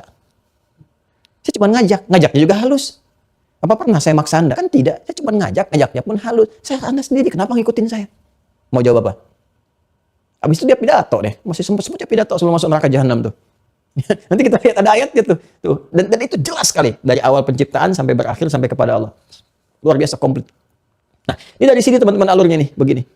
Karena itu salah satunya nanti dalam ibadah pun kita diberikan satu gambaran. Praktek, makanya kita belajar ya, nanti di fikih saat masuk fikih itu benar-benar dibahas. Jadi bukan cuma belajar caranya, ada makna, ada hikmah, ada cara, ada bacaan, ada makna, ada hikmah. Kan begitu misi Nabi diutus. Rabbana wab'ats fihim rasulan minhum yatlu 'alaihim ayatika, ayat wahyu, wa yu'allimuhumul kitab, hadis diterangkan bagaimana cara dan sebagainya, wal hikmah, hikmahnya bagaimana. Lalu dari hikmah ada dampak, wa yuzakkihim, pada perilaku. Jadi kalau kita belajar fikih itu tidak cukup pada bacaan dan cara. Sampai situ dapat pahala. Tapi hikmah kehidupan nggak dapat. Hikmahnya apa? Esensinya apa? Sama setiap ibadah itu ada gambaran, ada makna. Jangan dikira sholat, disebut namanya saja. Tidak, itu ada maknanya. Kenapa disebut subuh? Subuh ada dua dengan fajar, subuh, fajar itu ada maknanya. Kenapa disebut zuhur sampai ke isya? Termasuk gerakan. Ya, menghadap kiblat itu ada maknanya. Kaki dibentangkan ada maknanya. Tangan diangkat ada maknanya. Yang paling menarik, cepat sedikit, ketika diangkat tangan, diletakkannya di mana? Cek di hadis. Sodrun. Coba lihat gerakan kita dalam sholat. Ketika mengangkat seperti ini kan. Dan seperti ini pun, kan ada tiga nih. Seperti ini, gini. Terus di sini, pergelangan dengan pergelangan. Ketika ada takbir, Allahu Akbar, langsung sini. Gak usah diukur dulu. Pas kan? Ada yang digenggam gini kan? Letakkannya di mana? Sodrun. Ya, di sodrun. Lihat redaksi hadisnya. Kalau ini nahrun, di sini nahrun. Ya, saya sudah mengajarkan ini di bab fikih sholat. Cek nanti ya, di hadits official ada bab tentang fikih sholat. Di situ dilihat bagaimana saat bertakbir. Di sini nahrun namanya. Ini batnun, perut. Di sini. Ini di sini. Kalau sadrun di sini. Antara perut dengan di sini. Ya, ini bagian atas dengan di sini. Jadi ada rongga di sini nih. Ada rongga ya. Ini disebut dengan sadrun di sini. Nah. Ya, ini disebut dengan sadrun. Jadi di antara ini nahrun. Kalau ini leher kan halak, di sini nahrun. Bagian atas. Makanya unta disembelihnya di sini. Inna a'tainakal kautsar fasholli lirabbika wanhar. Unta di sini. Ya, ini nahr namanya. Kalau di sini letakkan Anda di nahr namanya. Kalau Anda sholat meletakkan ini nahr namanya. Ya, tempatnya bukan di sini. Bukan di batun juga, di perut di sini, ya. Ya, ada hadis salah satunya yang lemah ya, hadisnya dhaif meletakkan di sini. Ya, disandarkan pada Imam Ali bin Abi Thalib, tapi riwayatnya sangat lemah. Ya, yang kuat, yang sahih di sini sadrun. Di sadrun letaknya di sini. Ya, para ulama mengatakan itu ma bainan nahri wal batni. Jadi di sini ada ruang, di sadrun namanya. Nah, poinnya hadisnya mengatakan sadrun, walaupun ulama ikhtilaf tempatnya di mana, tapi disebutkan sadrun. Tapi kita menggenggamkan begini. Apa ini maksudkan? Jaga ini nih. Jaga. Sadrun kita jaga. Jangan sampai kena oleh setan. Jangan dengarkan bisikannya. Dengarkan bisikan yang baik-baik yang dari malaikat. Makanya setiap sholat tadi ingatkan, jaga betul hati kita. Jaga hati kita. Jaga hati kita. Jaga hati kita. Sampai Nabi mengingatkan lagi dalam hadisnya yang sahih. Kalau baca di Al-Arba'in kan hadis nomor 6 itu. Ya, innal halala bayyinun wa innal harama bayyinun wa bainahuma umurun mustabihat, sampai ke kalimat wa inna fil jasadi ala wa inna fil jasadi mudghah. Ya, idza salahat salahal jasadu kullu wa idza fasadat fasadal jasadu kullu ala wahyal qalbu. Qalbu, dalam qalbu ada nafas, dalam nafas ada ini. Makanya jaga betul. Bagaimana cara menjaganya? Satu, lihat konsepsi ininya, ikutin bisikan malaikat. Ya, ikutin bisikan malaikat. Istafti qalbak di hadisnya. Dengar suara hatimu. Ya, karena bahasanya istafti, fatwa. Fatwa itu nggak mungkin minta yang keliru. Nggak mungkin. Kita minta fatwa ke majelis hakim, minta fatwa ke MA, fatwa yang benar. Kalimat fatwa itu kepada yang baik. Jadi nggak mungkin fatwa dikasih yang jelek. Pernah nggak minta fatwa kepada koruptor? Minta fatwa kepada perampok? Nggak ada. Anak buah perampok minta fatwa kepada pimpinannya? Nggak ada. Fatwa itu pasti pada yang baik. Minta fatwa ke MUI karena yang di situ kumpul ulama. Minta fatwa ke mahkamah karena ada hukama. Hukama itu orang bijak, orang adil. Makanya nggak boleh hakim memberikan fatwa yang jelek, yang ngawur, yang salah. Nggak boleh. Yang keliru nggak boleh. Dosanya besar. Dosa dunia, dosa akhirat itu. Ya, dunia dapat kecaman, akhirat dapat hukuman. Baik ya. Nah, jadi di sini teman-teman sekalian kata Nabi istafti, minta fatwa. Fatwa itu apa? Hal yang mengarah pada kebaikan. Bisikan baik, qalbak di hatimu itu sumbernya dari sini. Makanya dengarkan bisikan kita. Kalau kita nggak paham dalil, nggak paham apa, atau mengerjakan sesuatu, tiba-tiba mau nambahin 0 nih di pekerjaan yang bukan sebetulnya tambahannya. Begitu mau dimasukin, hati kita akan mencegahnya. Jangan lakukan. Itu bukan hak kamu. Nanti hati-hati. Konsekuensinya akan begini. Nah, itu yang dimasukkan bisikan malaikat. Ya. Termasuk apa? Jaga dengan amal soleh. Sholat. Makanya dalam sholat ditunjukkan di antara hikmah megang begini tuh jaga tuh ini maksudnya. Kaitan dengan dalilnya ini. Di hadisnya ada, Qur'annya ada, prakteknya ada. Makanya kalau kita paham tuh kita ibadah, kita ngerti semua kaitan ini. Karena itu ketika kita baru bertakbir begini, kita tuh meresapi ya Allah. Salah saya banyak dosa ya Allah. Ya kan aku taubat ya Allah. Aku gak bisa menjaga hati dengan baik. Maka muncul bisikan-bisikan bersifat buruk. Aku tahu provokasi dari setan, tapi diikutin juga ya Allah. Sehingga aku lupa cenderung salah. Rabbana la tu'akhidna in nasina lupa wa akhtana. Makanya ketika baru bertakbir kita baca iftitah, kita katakan apa? Di antara doanya dari 12 doa itu kita katakan Allahumma ba'id baini wa baina khataaya kama ba'adta bainal masyriqi wal maghrib. Ya Allah, hamba merasa salah. Banyak berbuat kesalahan sampai hamba sholat saat ini.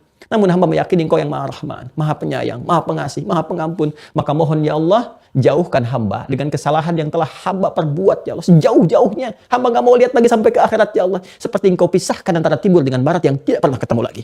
Itu maknanya dalam. Karena di akhirat ditempatkan sekecil apapun. فَمَنْ يَعْمَلْ مِثْقَالَ ذَرَّةٍ خَيْرًا يَرَهُ وَمَنْ يَعْمَلْ مِثْقَالَ ذَرَّةٍ شَرًّا يَرَهُ. Pertama kita ngaku dulu khotoya, ya terakhir kecil itu nisbah ke diri kita yang mengakui. Saya ngaku banyak salah ya Allah. Saya hamba yang tidak sempurna.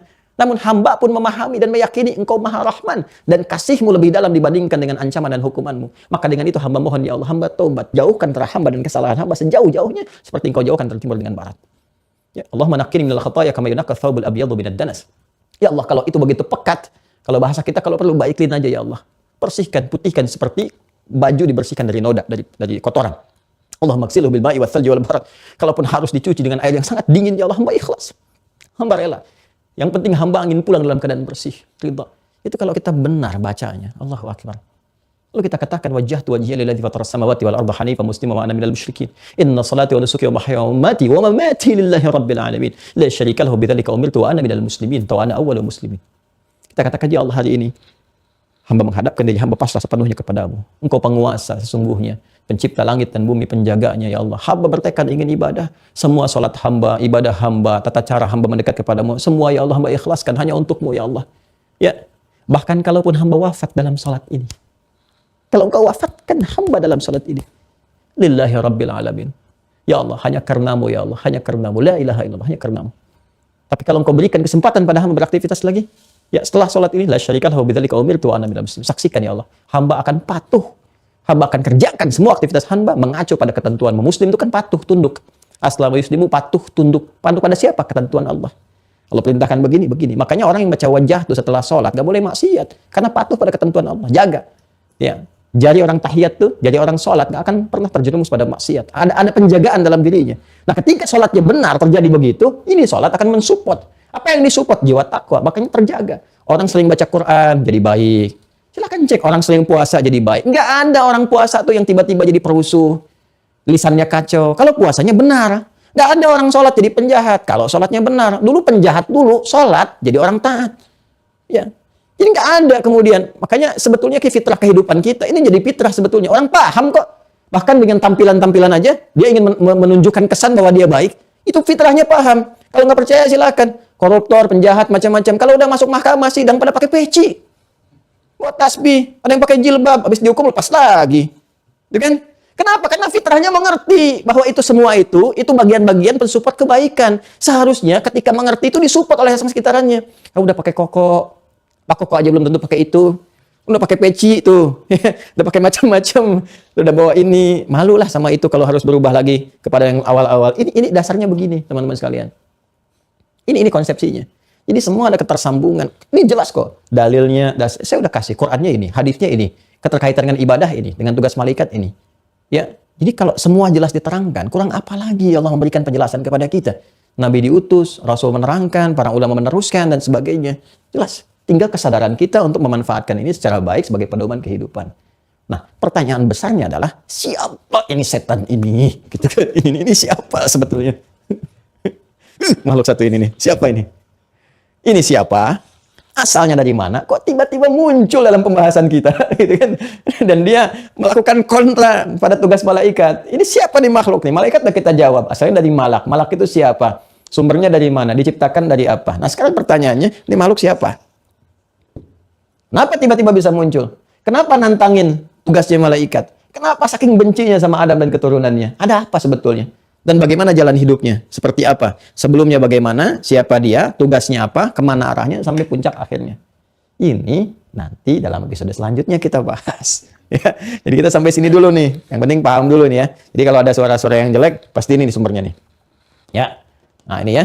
Nah, kalau ada suara-suara yang baik, pasti malaikat. Latihan, teman-teman sekalian. Kalau kita kan sudah balik, ya bagi yang balik sudah mengerti, jadi tinggal diterapkan dalam kehidupan. Kalau ke anak-anak lain lagi, gitu kan? Saya waktu dapat materi-materi begini, walaupun terpisah-pisah, dan semoga Allah muliakan guru-guru kita semua ya, yang telah mengajarkan kita kebaikan-kebaikan. Saya coba rangkumkan dari berbagai guru yang mengajar, kitab-kitab yang kita baca. Ya, ini nggak kita dapatkan dalam satu buku tertentu, kitab tertentu. Nggak ada yang jelaskan ini. Sampai detik ini saya belum pernah temukan. Satu kitab, satu buku, misalnya membahas ini semua dari awal, mengaitkan semua. Ini kita temukan terpisah-pisah.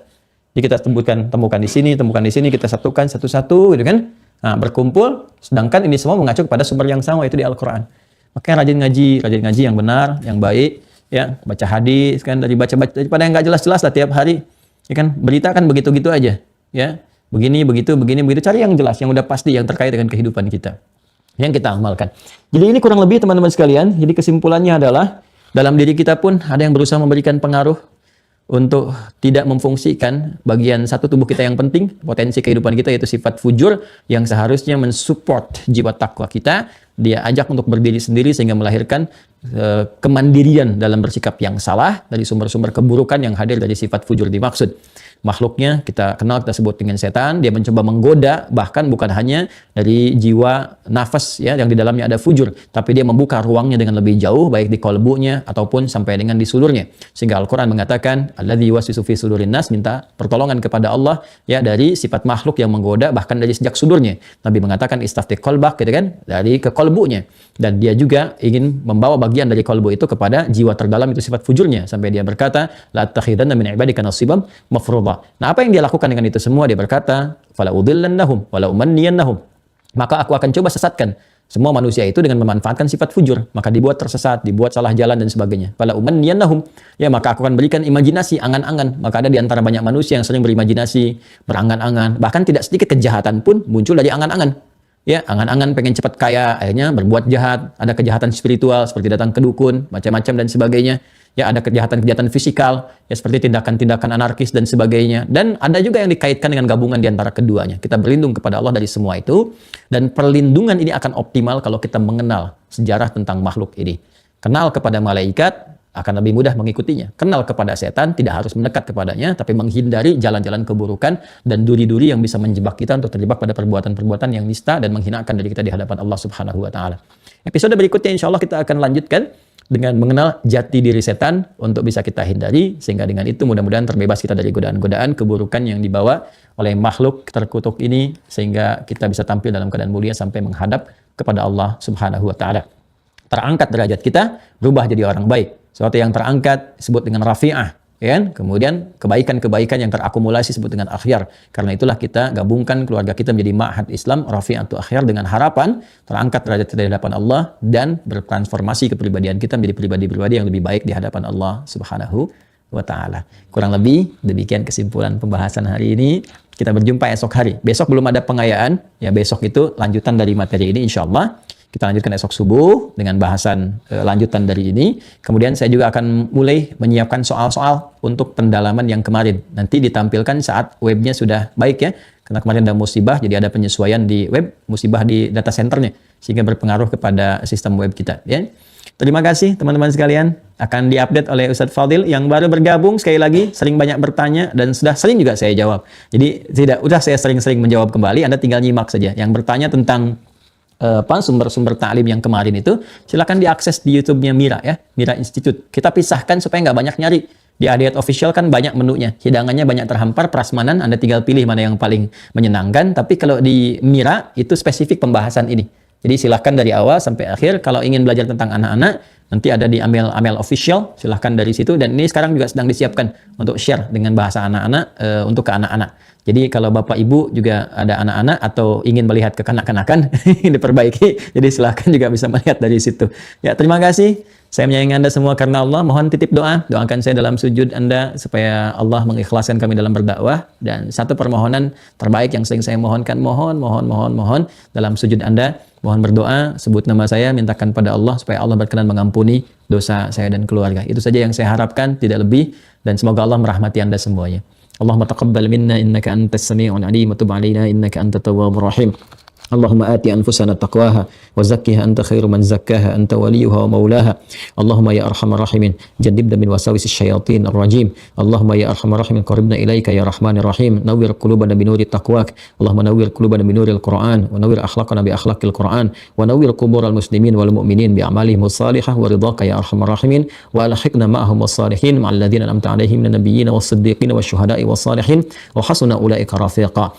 Rabbana atina fid dunya hasanah wa fil akhirati حسنة وقنا عذاب النار وصلى الله على سيدنا محمد وعلى آله وصحبه أجمعين وآخر دعوانا سبحانك اللهم وبحمدك نشهد أن لا إله إلا أنت نستغفرك ونتوب إليك والحمد لله رب العالمين ثم السلام عليكم ورحمة الله وبركاته.